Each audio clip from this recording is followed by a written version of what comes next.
Hi, I'm Keegan Sands, and welcome back to Ship It, the podcast from Dept Agency that's made by engineers for engineers. Heard a lot about AI and machine learning but don't understand it? This month's episode is for you. Machine Learning, Explain It Like I'm 5.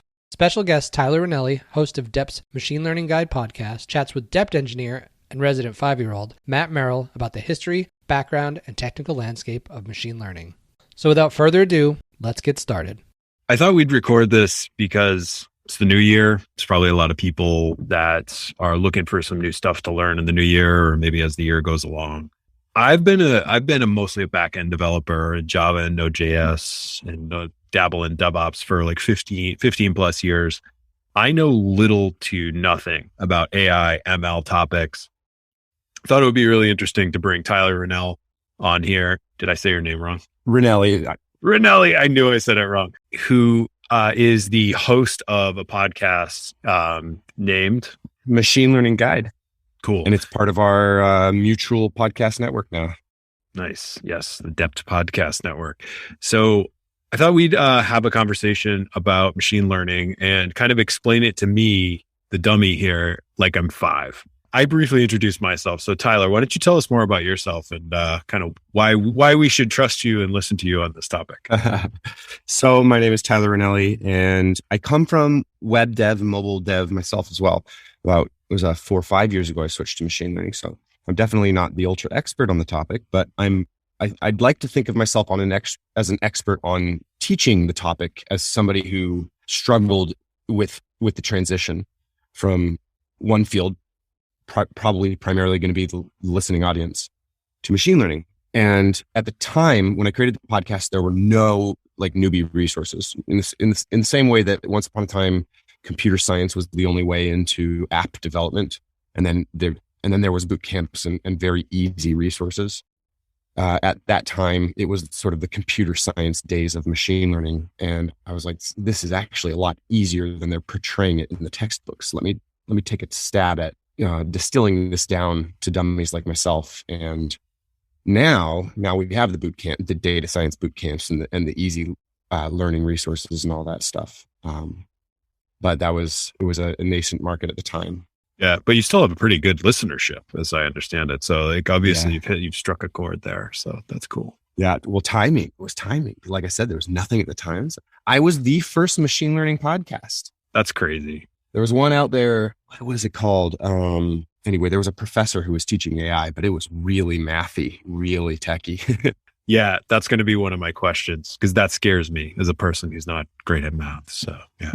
So let's just get into it. Like AI, ML, NLP. Like, give us the overview of this. Like, how can we kind of like get through this, and like, what do I Google? What do I ignore? What do I start with? I don't know. Wherever you think we should start. Okay, cool. So the master umbrella is data science. That's the umbrella term for everything we're going to be talking about in this episode, but we're going to hone in on machine learning, a subfield of data science. So data science is anything that deals with data. It can even extend as far as you might even consider like a financial advisor of data science. And anybody who's doing spreadsheets, databases, somebody who's even a database administrator might be considered someone in the data science umbrella. But anything that deals with data is data science. Machine learning obviously deals with data, therefore it's data science. The traditional data science roles at an organization are going to include things like feature engineering, data engineering, like pulling your data out of somewhere from the cloud, Twitter, whatever. So data engineering also includes transforming that data into something that's usable downstream. It also includes data analysts, so people who are going to be looking at the data and making human-based decisions using charts and graphs with programs like Tableau and Power BI. Mm-hmm. And then there's the machine learning people who are actually writing algorithms that make predictions based on the data. So if a data analyst takes data from somewhere and looks at it to make human decisions, a machine learning engineer is the same thing, but making robo decisions. They write algorithms that make predictions automated, no human in the loop per se. Got it. AI, artificial intelligence, it's a bigger, so we got data science. Underneath data science is AI, and then underneath AI is machine learning. So AI, it's the field of automated intelligence. If you look it up on Wikipedia, it's like automating things that would typically take human level intelligence.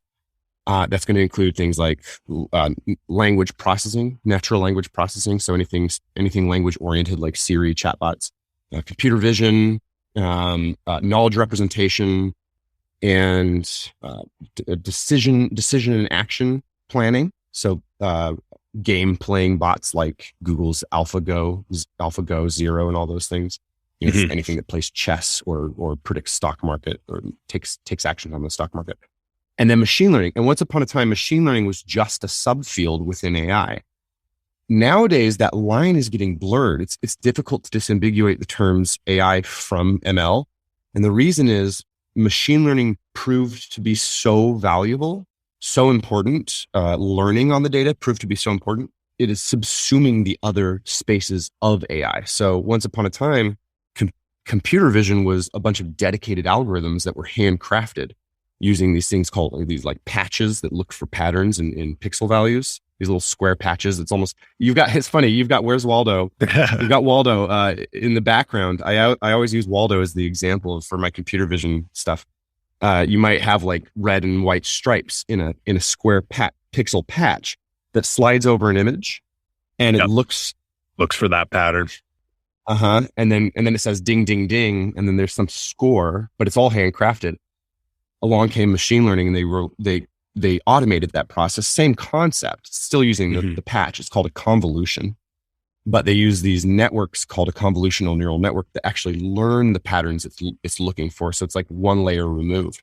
So machine learning just swept through all of the subdomains of AI, and that's why the line between AI and ML is blurry more than ever before. That's why some people have difficulty knowing the difference between the two terms. Yeah, no, that's really cool. I like the way you explain that. It's almost like abstracting up that, well, at least in that image recognition example, abstracting it up a level so that like image recognition becomes just something you can do when you tell it what to look for, as opposed to like bespoke crafting an algorithm to look for some specific thing. That's really cool.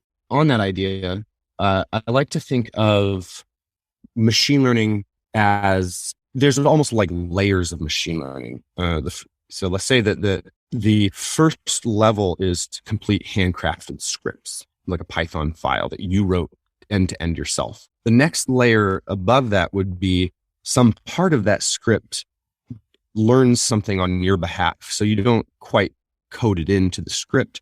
You coded it, but that part of the script is actually doing a little bit of knowledge gaining on its own, learning patterns and data. And that's machine learning. And then a layer above that is what's called meta learning. In machine learning, we have these machine learning algorithms or models where we tune what's called hyperparameters. Don't worry about that for now, but there are still things that we like oversee in the machine learning process. There's a layer above that called meta learning that does its own dial and knob tuning. It hyperparameter optimizes itself. That's one step closer to AI. So like sort of the master goal of AI is like the thing completely manages itself. We don't have to teach it how to learn. It's kind of like autopilot as opposed to like tweaking the knobs yourself as you go. That's it. Yeah. Cool. So basically what is machine learning? I say machine learning is fuzzy logic, and I have to be careful with that phrase because it's actually a phrase used in machine learning in a subdomain of machine learning, but we're going to roll with it. Fuzzy logic. If you write a script that says if this then that, and it's very clear to you, there's hard cuts that make for a very obvious A to Z scenario or solution. Then you write it yourself. But if there's not hard cuts, if it's fuzzy, the in-betweens are difficult for you as a programmer to loop yourself in, then it's sort of fuzzy logic. That's a good case for use of machine learning. Okay. So there's, I'm going to get to an example for a project that we were actually working on / considering machine learning implementation at Rocket actually. But we've talked about image recognition. Yep. That sliding patch is looking for patterns in the pixel values. Once upon a time, we did handcraft that, like you said, bespoke algorithms handwritten convolutions, but they were very scenario based. So an expert in image theory, I don't know, would come in and write a handful of patches that are for dog recognition, a handful of patches for car recognition.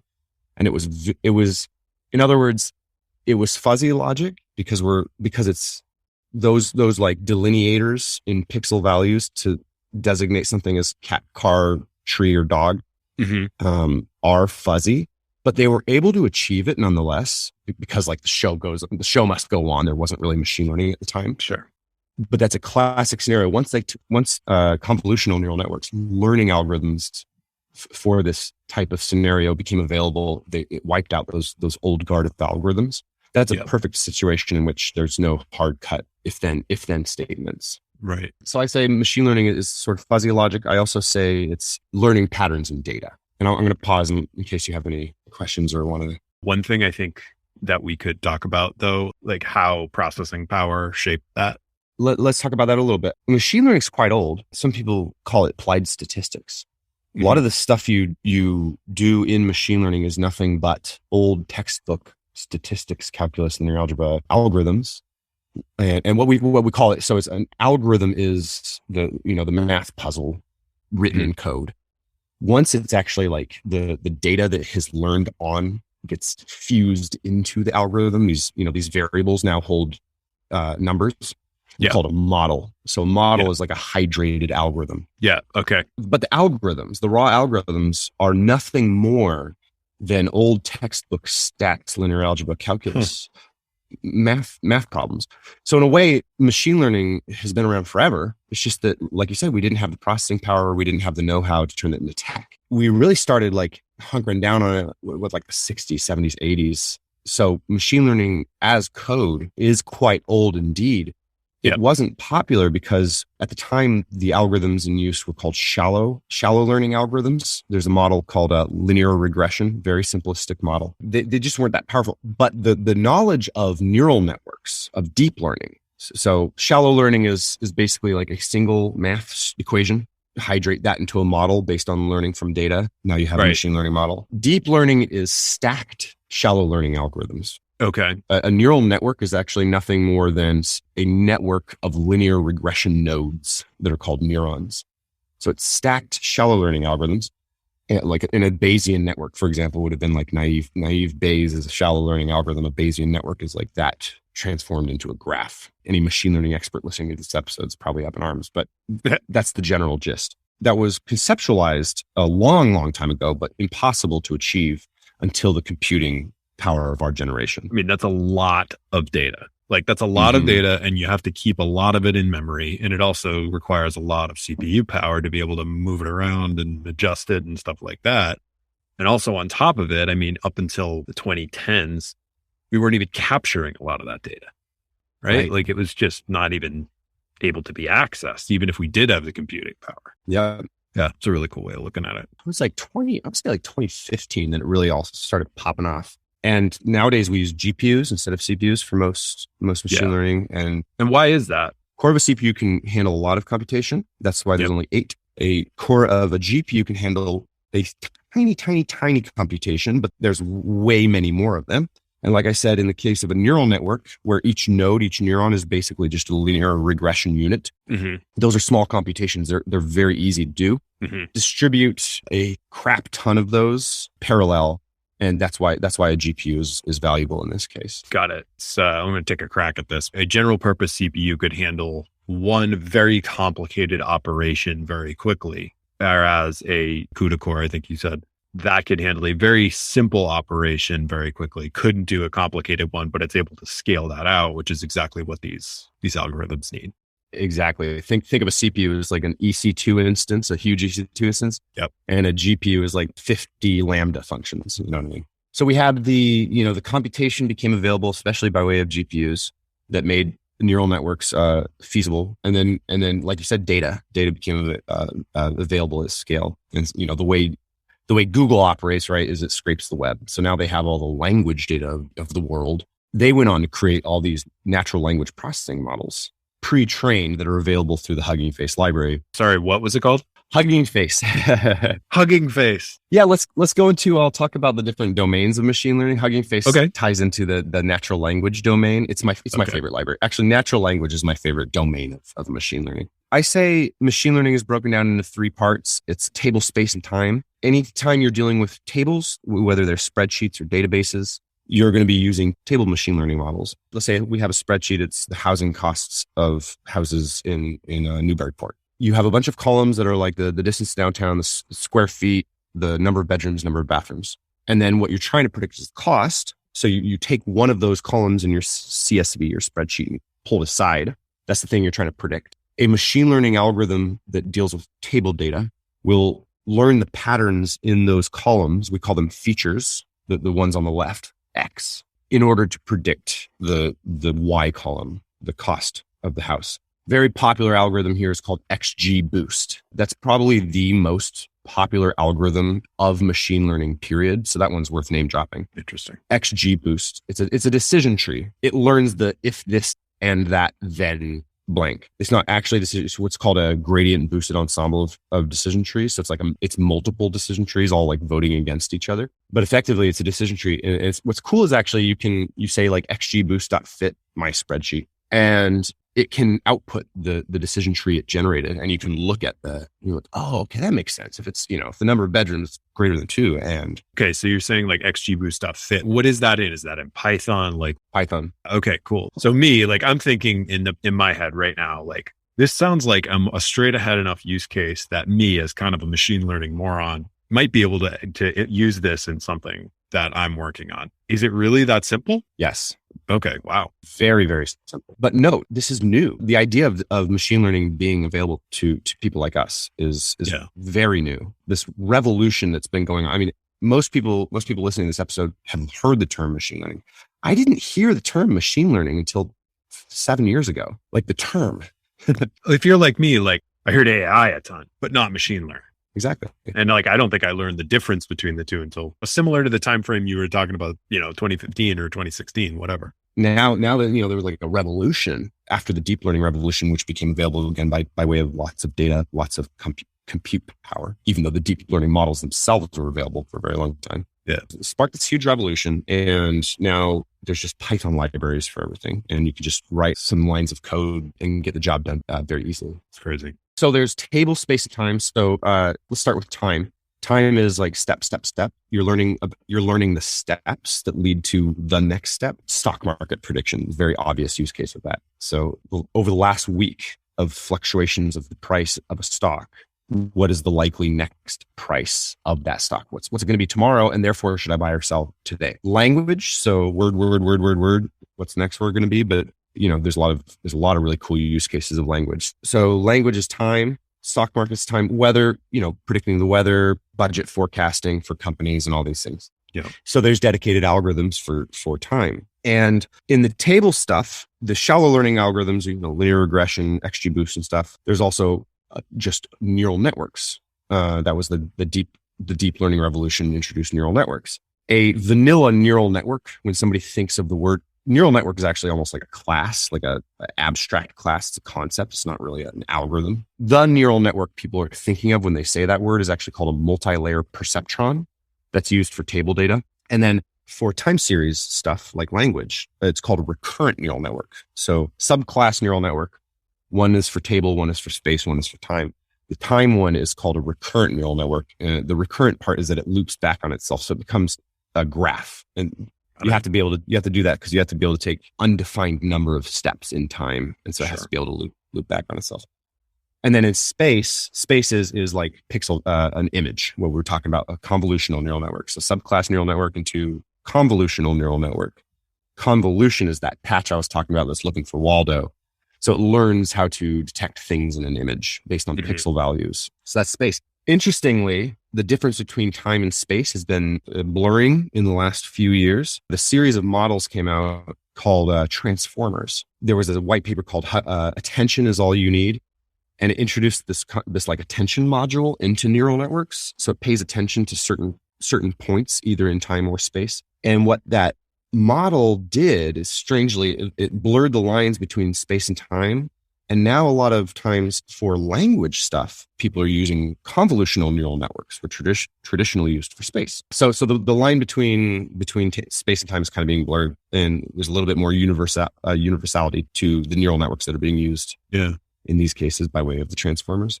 So if I'm about to, start out and look at this stuff, like, is that like a very advanced topic, or is that actually a good place to start these days because it is more cutting edge? Speaking to like how easy it is to get started as a developer, question tying that into this, you don't really need to know much of what I just said about like attention module and transformers and stuff.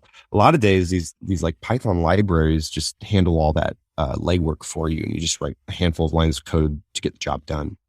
So back to Hugging Face, the library. Yep. Hugging Face is a suite of tools for natural language processing, chatbot, question answering, summarization, sentiment analysis. Anytime you're dealing with text or spoken language, even it handles spoken language, you'll use this Hugging Face library. The goal of that library was to implement transformers that I just mentioned in its various ways, the different algorithms that were kind of being pushed out in white paper land, so that you as a user don't need to care about what's happening back there.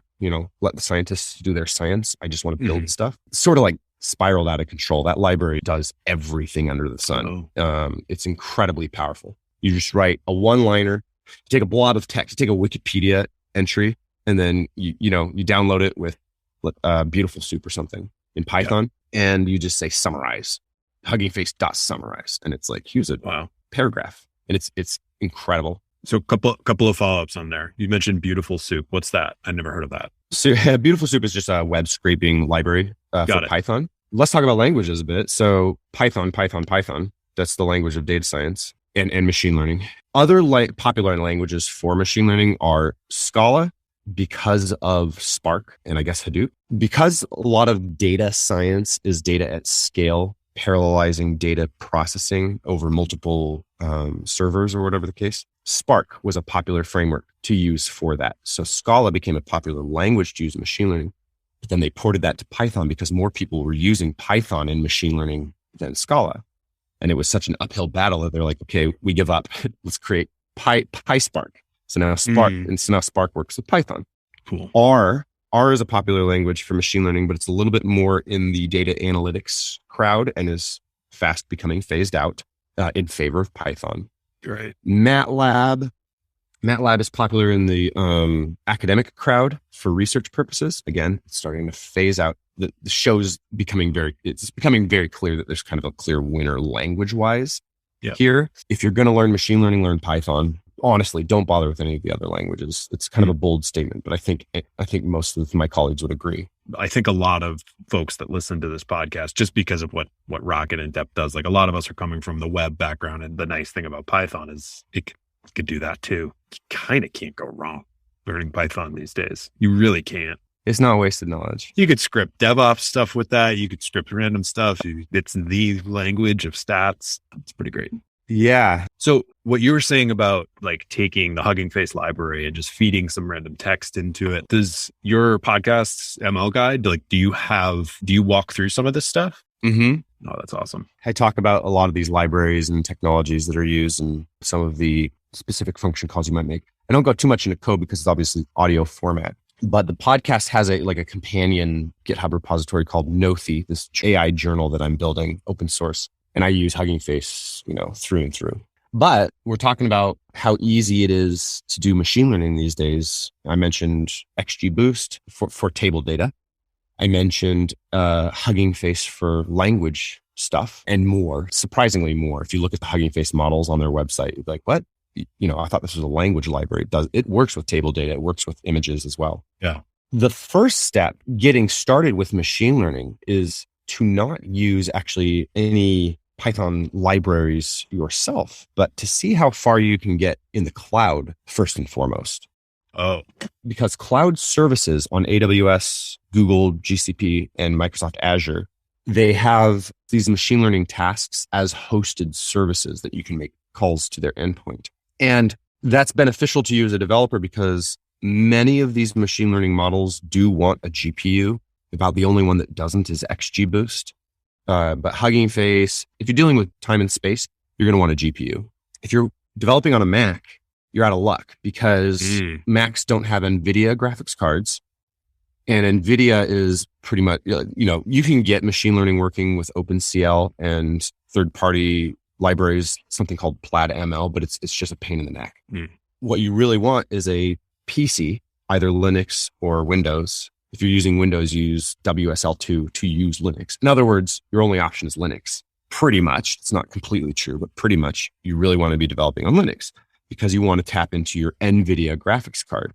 Well, what if you don't have that? It's kind of a pain in the neck to set up, like with CUDA. There are ways around that by way of Docker. Well, if you're developing a machine learning model, you're going to deploy it to the cloud eventually anyway. So you might as well start one step ahead of the curve by working with the cloud first. Yeah. And these main 3 cloud offerings have machine learning models as hosted REST endpoints for almost everything you're going to be doing. Oh, that's amazing. Table space and data. So they have sentiment analysis, text classification. You can pipe it an image. AWS has their image classification service. You pipe it an image, it'll tell you everything that's in the image. You give it a table of data, a spreadsheet. There's a service called AWS Autopilot. That's something worth knowing, as well as GCP's AutoML. These are cloud services that you just give it a spreadsheet and it does the number crunching. You tell it which column you're trying to predict, and it will look at the spreadsheet or the database and say, okay, this is the one he's trying to predict. It looks to be numeric.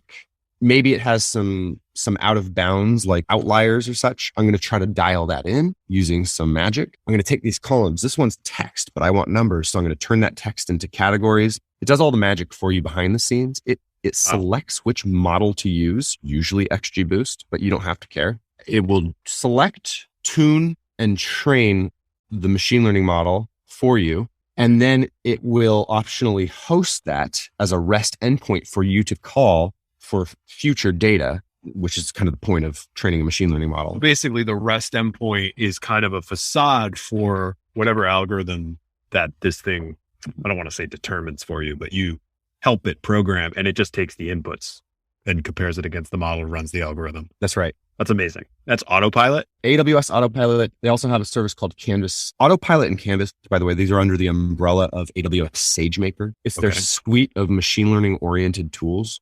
What's cool about SageMaker is obviously the tools inside of SageMaker are incredibly powerful. Like I said, Autopilot will automatically generate a machine learning model for you. But what's also cool about SageMaker is it pipelines them together as needed. You can either use these tools a la carte within SageMaker, or you can use them as part of a pipeline that you build and then deploy. And then as new data comes in, for example, it will send it through the pipeline. It will do some feature engineering. It will do feature transformations and pipe it through Autopilot and then redeploy a REST endpoint and all that stuff for you. So it almost manages the adjustments to the algorithm for you as it gets more data? Yep, it does. Because I mean, even at, the very little I've looked into this stuff, like I know that as of even like 2 years ago, that was a big deal of like, okay, I've got to retrain the model and redeploy it and and this stuff will do it for you. Yeah. Whoa. Yeah. So within SageMaker, there's tools like Clarify that sort of keeps an eye on drift and bias of data and the model. Yeah. And can kick off certain processes that retrain and redeploy the model. If I were to say to this audience, how do we get started technologically? I would say start with SageMaker, actually. Because SageMaker will use under the hood much of what I've mentioned in this episode, like XGBoost and Hugging Face. Yeah. They're using those open source technologies in their stack, but is a black box to you. You just send it data and it sends back a response. Yeah. But becoming familiarized with SageMaker will get you the furthest, fastest. You'll also be already sort of in the cloud, ready to deploy when the time comes, because the time will come. Got it. So one of the questions like that I was going to ask, and like at this point, I don't even think I need to ask it, but I am going to just say it. I suck at math. I'm terrible at it. And one of my questions is going to be like, can I still do this? And based on everything that I've just heard you say, the answer is like a resounding yes. A resounding yes. I suck at math as well. The best analogy that is coming to mind for me is like, I'm a web developer. I do a lot of APIs, right? And I don't need to know the details of the HTTP spec to make an API. I can use a library like Express or Spring MVC in Java, and it handles all that stuff for me. but I do need to know some of the stuff happening under the covers, right? Like a simple example is like, if I'm going to throw like a bad parameter error, I want to throw a 400 level error code because that's just kind of a standard. So one of the things that's coming to mind is obviously you can't go into this blind, right? Like you have to know which knobs to tweak and what to dial up and down, or like, oh, SageMaker tried this for me, but it doesn't feel right. I'm not getting the right. How do I learn just enough to be able to do that? Maybe you can speak to that. So I'm a huge fan of top-down learning. Start by building an app. Now you have an app. Yeah. Oh, this tiny module here doesn't get the job done from the auto tooling that I've been using. I want to unpack that and write it myself. Start writing it yourself. Oh, this module of that module requires math. Learn only that math needed, and it will become obvious. The process, when I start a machine learning project, the process is start with SageMaker. Is it table autopilot?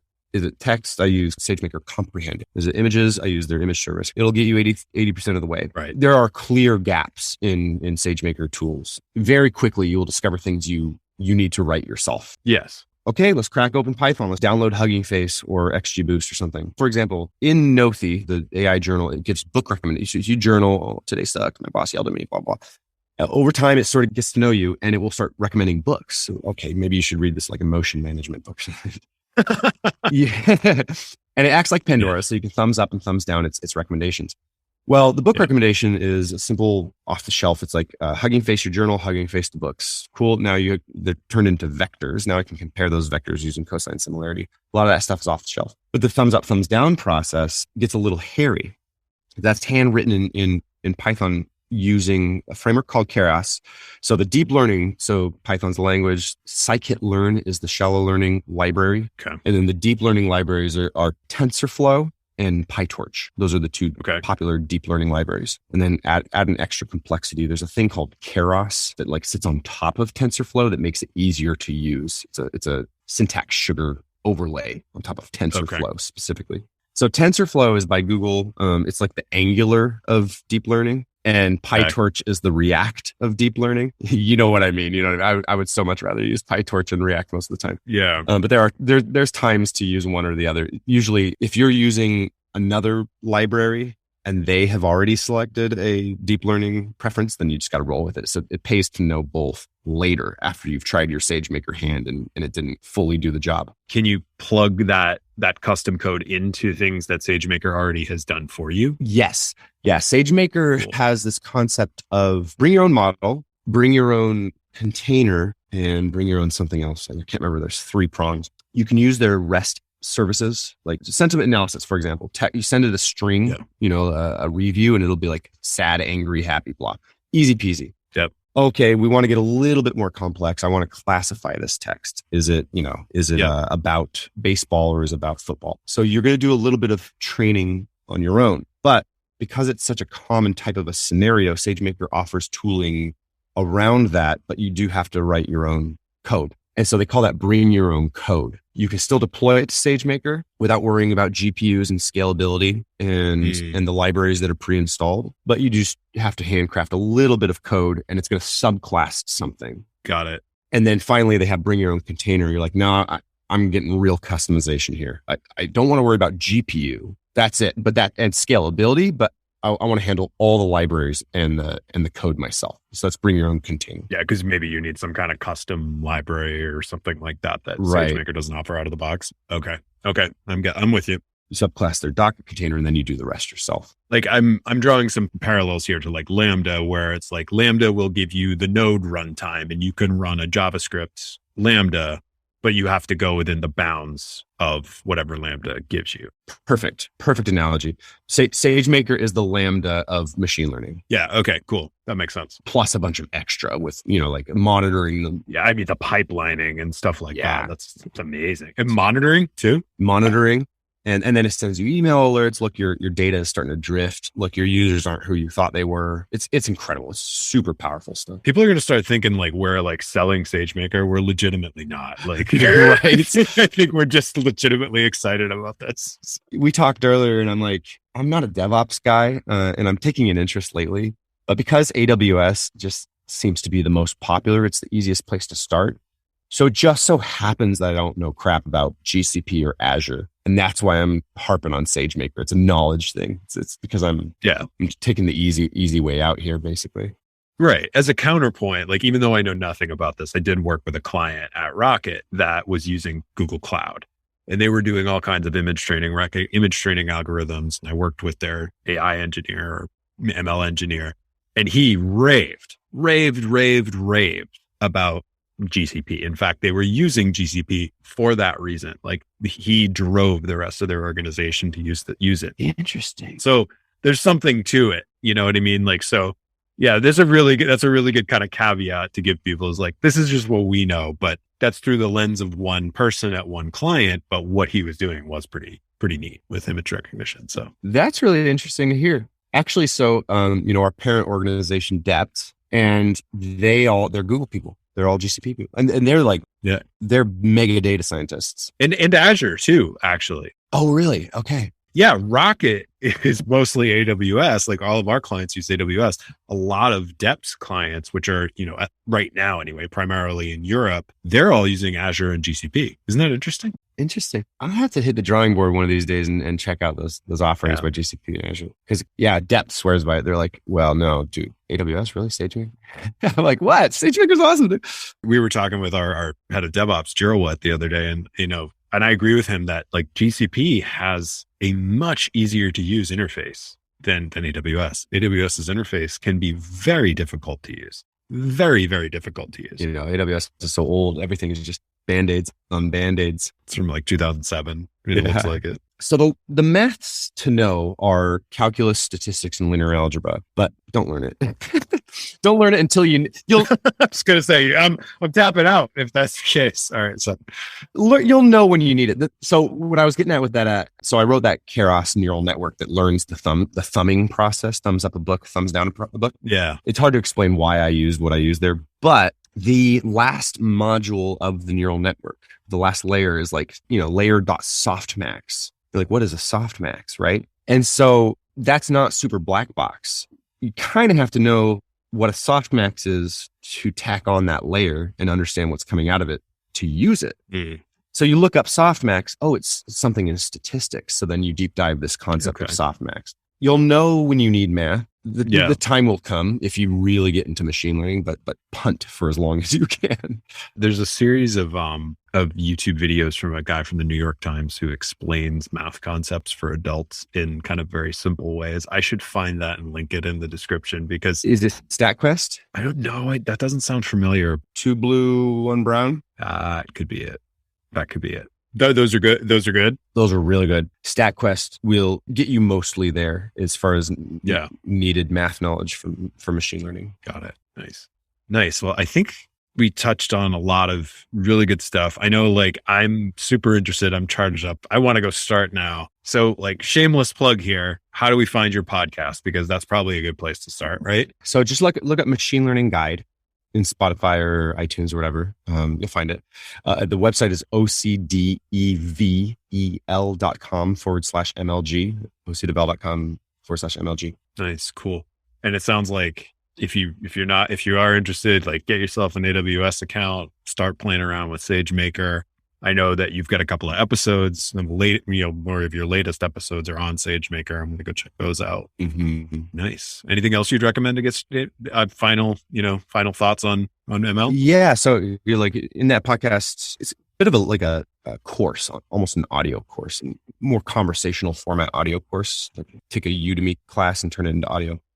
And I have a /resources section. And so if you even want to skip the podcast, go to the resources section because it's a step-by-step beginning to end for how to learn machine. And I constantly keep it up to date. So like the first course everybody recommends on the internet is this Andrew Ng Coursera course. But that's an example of like following this curriculum. So if you want to listen to the podcast it's ocdevel.com/MLG. If you don't, but you want to know how to get started, go to the same website, go to the resources tab, and it's going to be other resources that are not my own. Cool. Well, we always wrap up Ship It with picks, which are just random things, anything we could be on our mind that we really like lately. Tyler, do you have anything you want to tell us about? Actually, you start because mine's going to be kind of wacky. You want me to start? Yeah. All right, sounds good. So there's a guy at Rocket /Depth, Ed. He's kind of our resident tinkerer. He loves playing around with, 3D printing, like all this really cool, like electronic stuff. And he turned me on to this thing called PyPortal from Adafruit. And it's this little programmable touch screen that you can program with Python. And I got that. I'm going to show it that you can't see it, but I'm going to show it to Tyler. Like it's basically a raw circuit board with a little LED light, a small speaker, and like a touch screen. And you can program it with whatever you want. You can go fetch stuff from an API. They have tutorials. It is so fun. It's so cool. Like, I think it cost me like $40 or something on sale. Like, I'm so excited to play with the thing. I already got like a little weather thing going. So it's pretty neat. What are you making with it? You said weather thing. What I want to do is make, we have Sonos speakers in the house. And like, I really want something that's always on that will show what is playing on Sonos and that will allow you to just like skip tracks or like something. So I'm going to try to hook it up to the Spotify API and do that. But that's after I learn the basics. Cause if knowing myself, the most challenging thing is going to just be simply graphics layout on the screen. So I'll have to get that. Yeah, that sounds challenging. Yeah, it should be fun. What about you? We had a conversation yesterday about local development when much will go to the cloud eventually. Oh, yeah. I've got a pretty cool system dialed, I think. And it's what I'm doing is a Bastion host. So I create a VPC with Terraform and I deploy that. And then I create an EC2 instance in that VPC and I SSH into it and do all my development there. Nice. Visual Studio Code allows you to develop into it another box through SSH, and it's like blazing fast. I was very surprised. It finds the Python executable, it finds the Git executable, and it's as if you're doing localhost development. And the cool thing is does it just do that without a plugin, or do you need a plugin or something? But you know how VS Code is like, I think you need this plugin and just automatically installs it. So yeah, the plugin is like remote SSH. Part of the incentive for doing that was like both my computers are on their last leg. And I've already been kind of like switching back and forth between them. And then my development environment is all whacked out. But another incentive is that like, if I want to do development against the cloud, because I'm going to deploy there eventually, doing all my local development and then translating that is a big pain in the butt and keeping that in mind. Yeah. So it's like I start in the cloud by using the EC2 instance as my box. Nice. They call that a bat. And that's really smart to do with Terraform too, because you could just spin that guy up, tear it down at will. That's right. So, and by the way, a little teaser for folks, like we're actually going to put up an episode on the machine learning guide about DevOps topics in machine learning. So if you already know all this stuff, I don't know why you would have listened this far, but cool. Thanks. And you can keep an eye out on the feed for that. So that should be fun. Nice. Thanks for taking some time to explain this to me like I was 5. I appreciate it. Yeah. Thanks, Matt. Thanks for having me on.